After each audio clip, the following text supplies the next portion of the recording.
निकाय चुनाव की खबर के साथ, जहां मध्य प्रदेश निकाय चुनाव में बीजेपी का दबदबा है। 46 निकाय में से 28 पर बीजेपी ने जीत हासिल की। कमलनाथ के गढ़ छिंदवाड़ा में भी बीजेपी ने जीत हासिल की है। तो 40 में से 28 पर बीजेपी की जीत हुई है। छिंदवाड़ा में बीजेपी ने 6 में से 4 निकाय कांग्रेस से छीने। 46 नगरीय निकायों में काउंटिंग जारी है। तो नगरीय निकाय चुनाव मध्य प्रदेश में हुए, 46 निकायों के ये चुनाव हुए और 46 में से 28 पर बीजेपी ने जीत हासिल की है। कमलनाथ के गढ़ छिंदवाड़ा में बीजेपी ने जीत हासिल की। तो बालाघाट के मलाजखंड और बैहर में बीजेपी ने परचम लहराया है।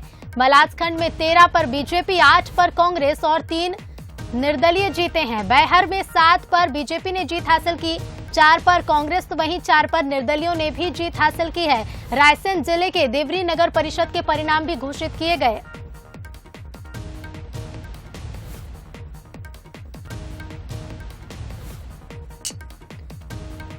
तो मध्य प्रदेश नगरीय निकाय चुनाव में आज रिजल्ट का दिन है और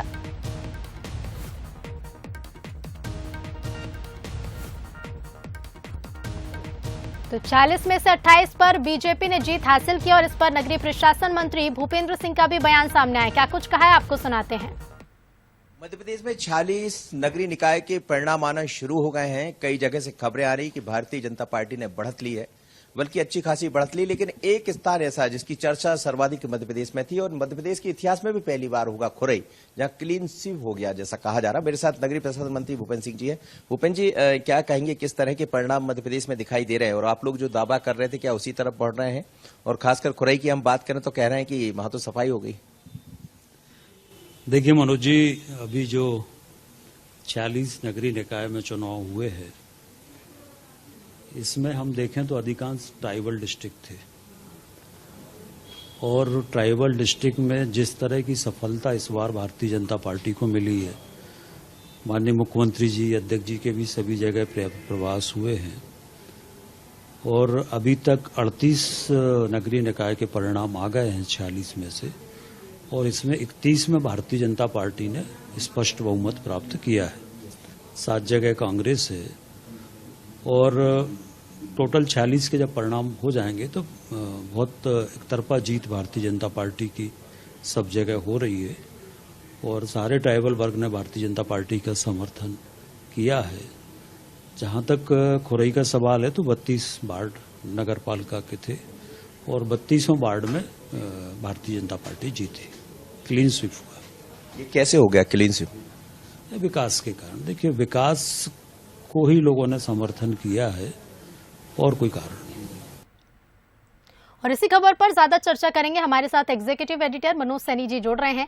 मनोज जी, 46 नगरीय निकाय के फैसलों का आज दिन है कि किसको कितनी सीटें मिली हैं। बीजेपी जहां बढ़त बनाती नजर आ रही है, खुरई में चौंकाने वाले नतीजे सामने आए और छिंदवाड़ा की भी तस्वीरें बेहद खास रही हैं। देखिए, निश्चित रूप से छिंदवाड़ा कमलनाथ का गढ़ माना जाता है, लेकिन आज तमाम सारी जगह, चाहे दमुआ की बात करें, सौसर की बात करें, तो ये भारतीय जनता पार्टी की तरफ जाता हुआ दिखाई दिया है। और इसी बात को लेकर बीजेपी के अंदर कहीं उत्साह भी नजर आता है, क्योंकि जिस तरह से बीजेपी ने अपनी रणनीति तैयार की थी, लगातार बीडी शर्मा नजर आ रहे थे या फिर शिवराज सिंह चौहान मध्य प्रदेश के मुख्यमंत्री एक बैठकें ले रहे थे, लोगों से, कार्यकर्ताओं से बात कर रहे थे। कई ऐसे निर्णय भी हुए हैं। आप देखिए, छिंदवाड़ा या कई अन्य सभाओं में हम देखें तो वहीं एक प्रशासनिक मैसेज भी देने का मुख्यमंत्री की तरफ से प्रयास किया गया था। हमें लगता है इस सब तमाम तरह की चीजों का असर दिखाई दिया है और भारतीय जनता पार्टी, जैसा अभी दावा है, 40 में से करीब 31 पर बीजेपी ने जीत हासिल की है। कुछ और परिणाम अभी आना बाकी है तो सब चीजें स्पष्ट हो जाएंगी। लेकिन ये जो चुनाव जहां भी हुए हैं 40 सीटों पर, ये सब वो स्थान थे जो आदिवासी अंचल है, चाहे डिंडोरी की बात करें, मंडला, या फिर हम बात करें अलीराजपुर, झाबुआ, छिंदवाड़ा, तो जो आदिवासी क्षेत्र है, उन क्षेत्रों में चुनाव थे और इसीलिए इस चुनाव को बड़े महत्वपूर्ण दृष्टि से देखा भी जा रहा था। संगठन के महामंत्री भारतीय जनता पार्टी के जामवाल उसमें लगे हुए थे।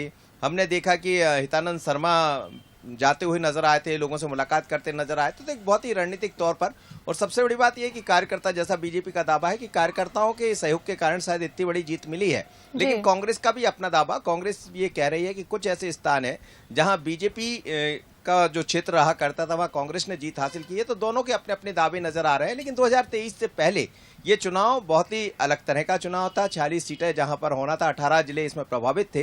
तो 18 जिलों में, जैसा बीजेपी का कहना है कि सभी जिलों में हमने अपनी जीत हासिल की है और एक अच्छा खासा वर्चस्व की तरफ बढ़े हैं। कांग्रेस का भी अपना दावा है। अब 23 की तस्वीर क्या होगी इन चुनाव से समझ आ रहा है, क्योंकि आदिवासी अंचल जो 2018 में कांग्रेस के साथ दिखाई दे रहा था, अब वो बीजेपी के साथ खड़ा नजर आ रहा है। जी बिल्कुल मनोज जी, क्योंकि जिस तरह से ये तस्वीरें निकलकर सामने आई हैं, कहीं ना कहीं आगामी चुनावों की तैयारी थी। बहुत बहुत धन्यवाद आपका हमसे जुड़ने के लिए।